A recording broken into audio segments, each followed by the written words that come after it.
Hello my friends and welcome back to the rabbit hole. In today's video I'm bringing you one of these Sephora sale, VIB sale recommendations types of videos, but only kind of because, follow my logic on this.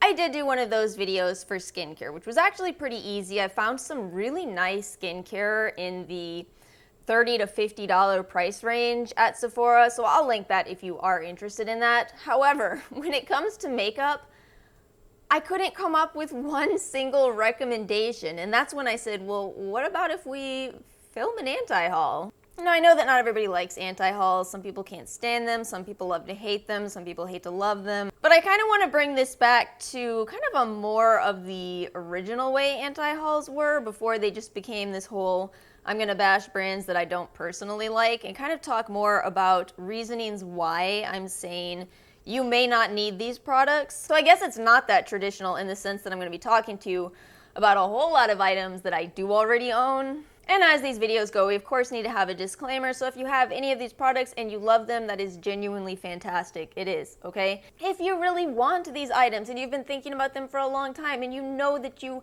have your heart set on them, get them. The reason I want to make this video is because I think there's so much hype in the beauty community, and I personally haven't felt that my expectations are always met. So, you know, I'm doing this to bring in a little tiny bit more balance for as many people as you have out there saying, add this to your shopping cart, you don't want to miss it. I'm going to put out a video where I say, it's not that big of a deal, you won't miss it. That's where that went. Sometimes I'm a messy person. Oh wait, there's one more thing I want to say because I know you're going to buy something in the sale, so this is a really good time to cash out your top cashback or Be Frugal gift cards. You do get a 5 to 6% bonus from Sephora, and hey, that's less money you got to spend out of pocket. And of course, if you're not already using a cashback service, you really should be, so I'll link that video too. Well, my order of things is not very conducive to the way I want to speak about things. We're going to start with Natasha Denona palettes. Now, I know this is so cliche for an anti-haul. Wow, nobody's ever anti-hauled Natasha Denona before. I know. See, I feel like I got so incredibly lucky, and I'm so incredibly grateful to the universe and to Tanya Rhodes, who I won this from, that I won this, because I think it really helped me to have a less biased opinion on this. So here's what I'm going to say. I used this today. By the way, I tried really hard to wear a lot of what I'm anti-hauling so I can give you, you know, not just what I'm saying, but you can get a visual idea. This is a $169 palette.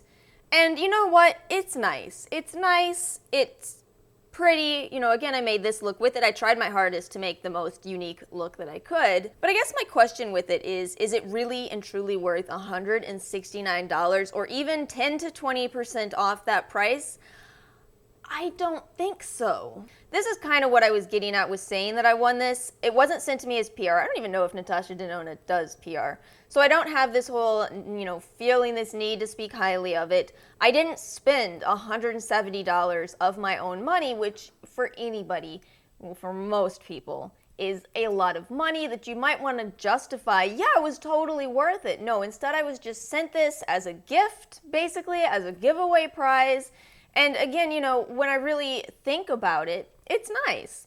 But I don't think it's $170 nice. Let me take this moment to kind of tell you guys some of my thoughts on buying expensive eyeshadow palettes in general. So, you know, quite a few years ago at this point, I bought into the palette hype, the beauty community hype, and I dropped thousands of dollars on eyeshadow palettes, most of which I don't even use anymore. What kept happening to me is I would see people make these absolutely gorgeous looks, this incredibly perfect placement, incredibly beautiful blending of their eyeshadows, and I would think in my head, all I need to do is spend $60 on this eyeshadow palette and then my looks will look exactly like that.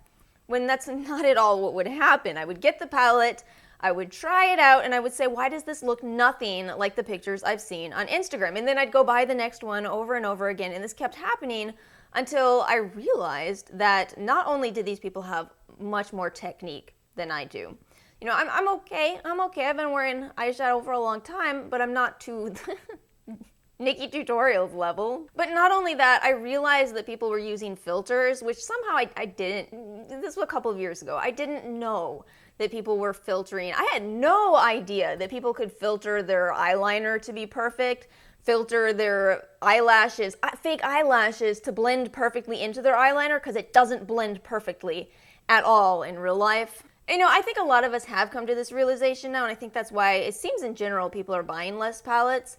But really, that's what's most important is technique, and if you really want to, I guess, get the most likes on Instagram, figuring out how to use Facetune. See, I'm not interested in that because I work in entertainment as a live human being, so it doesn't really help me to understand how to Facetune at all. But I think that's so important to remember, that that is a huge factor in what makes people on Instagram look so good in that eyeshadow palette. The whole little rant was all to say, I think that Natasha Denona's products, they're nice, but they're very, very overpriced for what they are, even with this 10 to 20% off discount. And at the end of the day, you gotta ask yourself, can you make the looks in a palette with what you already own? Because you probably can. Even for this look, this is so easy to dupe. All you need is Wet n Wild's Original Comfort Zone and Lime Crime's Venus 1, which you can get for $19 if you catch it the right day at Ulta. I just genuinely don't think that even at a 20% discount, you need to be dropping $140 or even some of those smaller palettes. You don't need to drop that amount of money to make a good eyeshadow look. You can literally get 7 Juvia's Place palettes for that amount of money. And in my personal opinion, there's not a big difference in the quality of those eyeshadows. I think we'll just go ahead and start with all the palettes. So this is the RMS Beauty Signature Set Mod Collection. I've talked about my disappointment with this before, but I thought I'd reiterate it here because this does retail for $44 at Sephora. I don't think it's worth the money. Here's the thing with this palette. This is mostly castor and coconut oil. Look at how it's leaking out of the edges. I have to store this in a Ziploc bag in my refrigerator, or it sweats. It's just a terrible design. You've got this little clasp closure, and if you know RMS Beauty, most of their products come in pots that close pretty well. That to me is the problem with this whole palette. It's a nice idea, but it's not gonna store the products very adequately at all. Like I said earlier, I really did try to wear everything, so even if you don't agree with the words coming out of my mouth, you can see what I'm wearing on my face. So I do have this on my cheeks, but that's the thing. I would recommend buying the individual pots. Even though this is supposedly a better deal, I'm not convinced that this is a good design. I wish RMS would update it. So yeah, to me, this is a product that it's nice, but it's gonna have a shorter lifespan when you buy it this way than if you bought the individual pots. Anybody thinks I'm making this up, I'm sure not. That's the way I gotta store it. Let's do some foundations next. So first, I just gotta say this because I've tried so many times to love Too Faced Born This Way, and I don't. And I have dry skin, and I often wear more full coverage, so I don't understand why I don't like this. But to me, this is a very simple, just not worth the hype to my skin type. So, you know, on this one, I'm trying to give you another perspective. I suspect that what I don't like about this is the texture that I get from it, because I do get more texture. So it may work really nicely if you have dry skin but you don't deal with acne, but I think if you have dry and acne-prone skin like myself, I don't think this is the best foundation out there. I think you're a lot better off going for a lighter coverage, more hydrating foundation, which even though this claims to be, it's still very thick. You might be wondering why I have an Ulta foundation stick out for this video. What I want to say in this section is foundation sticks. I just kind of want to say all of them, but I'll focus on the Hourglass foundation stick. I tried that when I had a, you know, decent size sample that I probably got maybe 6 uses out of. I will never buy that. I will be sticking to this one from Ulta for, what is this, $7? I cannot tell a difference. I genuinely cannot tell a difference between Hourglass's foundation stick and this $7 one. This, by the way, is the foundation that I'm wearing. And I do wear the shade light to medium warm. It's one of the best foundation matches that I've ever found. It's dirt cheap. And here's the catch. Here's why I wanted to make sure I include foundation sticks. You get so little product compared to buying a 1 ounce bottle of foundation that you might as well save your money when you buy a foundation stick.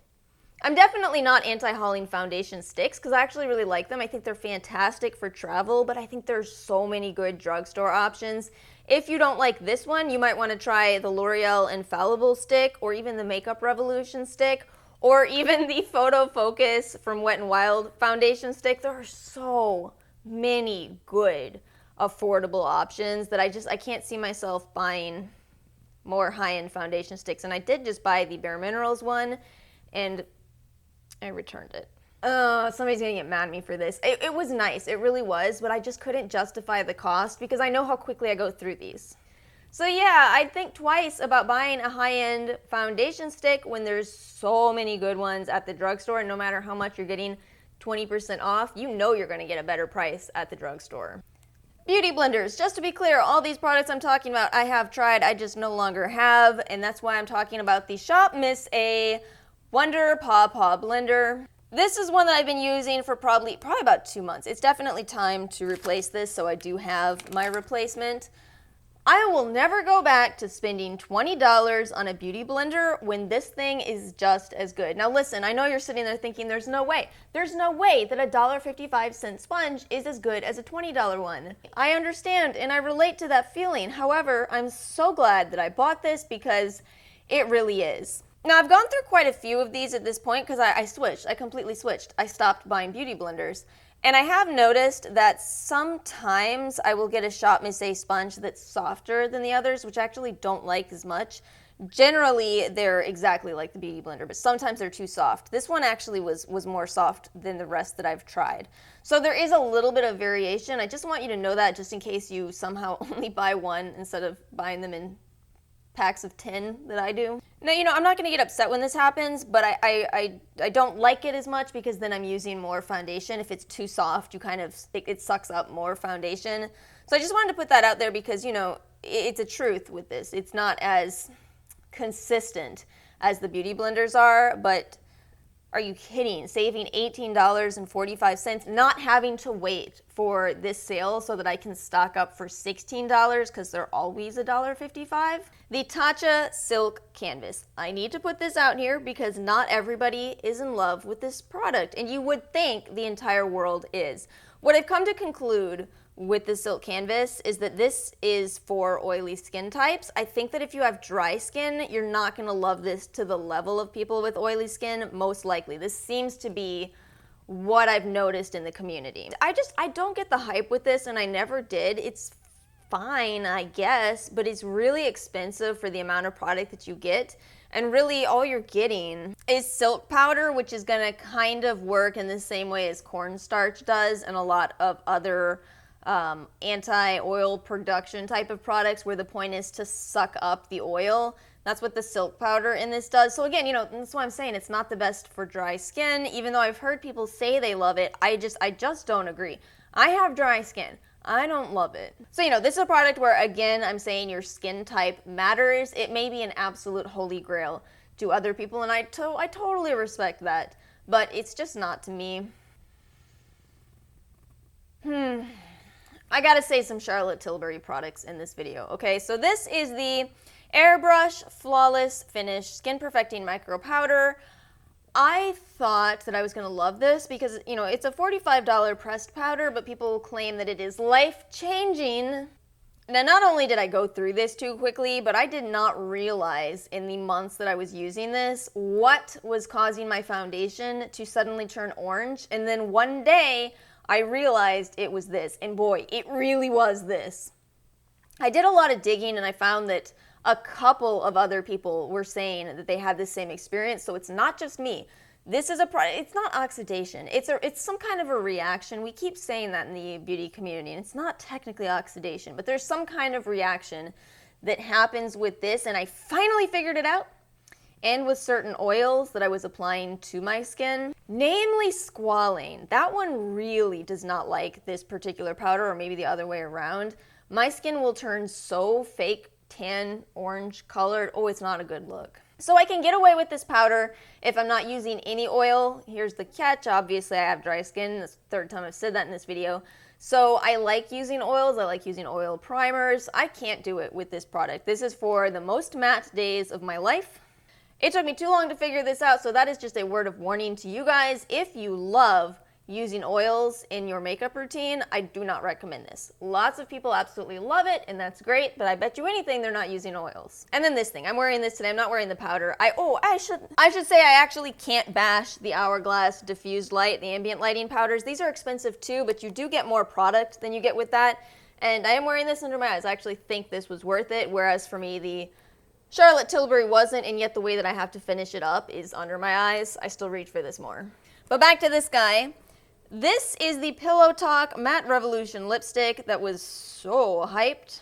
I don't think I'm the only one who got this little tiny thumb-sized sample and said, wait, that's the hyped product? I mean, I'm wearing it today, so you can judge for yourself. But to me, this is just not that exciting. For $34? So yeah, I'm so happy that I redeemed for this 100-point perk to find out, yeah, I'm not missing anything.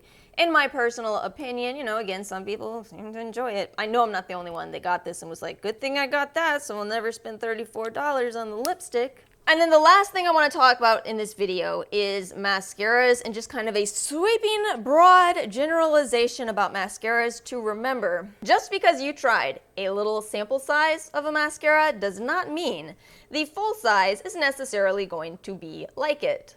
I made a whole video talking about this. Sometimes it works in the inverse way. I actually really like Milk's Kush mascara, but I hate their sample size. This one, however, I'm wearing the mini today. I actually love it. I actually love the mini size. This is old now. I will not replace it. I need to trash it. Why do I still have this? I think it's just that there are going to be major differences, and to give you an example, you may have the exact same wand here, and you may even have the exact same formula, but when you have a wand that is meant to be flexible, as this one is, what happens with this one is you end up getting a lot less control because you have this much longer wand, whereas with this one you have a ton of control. It's not going to be as flexible in any way because it's not as long of a wand. So, you know, I'm not implying that I think these companies are intentionally doing this. I really don't. I think Benefit probably tried to make the mini size of this. It's just that with this design, you can't make an accurate representation in a mini. So just keep that in mind, as frustrating as it may be. If you really fell in love with a mini size, again, it just may not be the same experience with the full size. Alright guys, so that's all I have for this video, and I do want to close out this video with something I say kind of often, and that is, just because it's on sale doesn't mean you need to buy it. There will be more sales, there's always more sales, and in fact, if you're only getting 15% off, you might want to shop direct websites. I know Bobbi Brown has 25% off going on. Tarte just did 20%. Smashbox just did 20%. There's all kinds of deals out there. This is not your only chance to buy products at a sale price. For some reason, this sale just ends up being something that's so hyped that you feel like you absolutely have to buy something. So, you know, I'd say if you're almost out of certain products that you've loved, now is truly a great time to get them. It is. But always, you know, look around, consider other options, consider dupes. Sometimes dupes are every bit as good, if not better, than other products on the market. If you don't know what I'm holding up, this is the Revolution Renaissance Flick. I will never again buy any of those overpriced Stila eyeliners or anything like that. I'm just not going to. It's just the same thing, if not better. So anyway, I hope you guys did enjoy this video. Please leave a comment below if you think there's any other product that I missed in this video that you think is overhyped. Thank you guys so much for watching. Make sure to like and subscribe, and I'll see you all next time.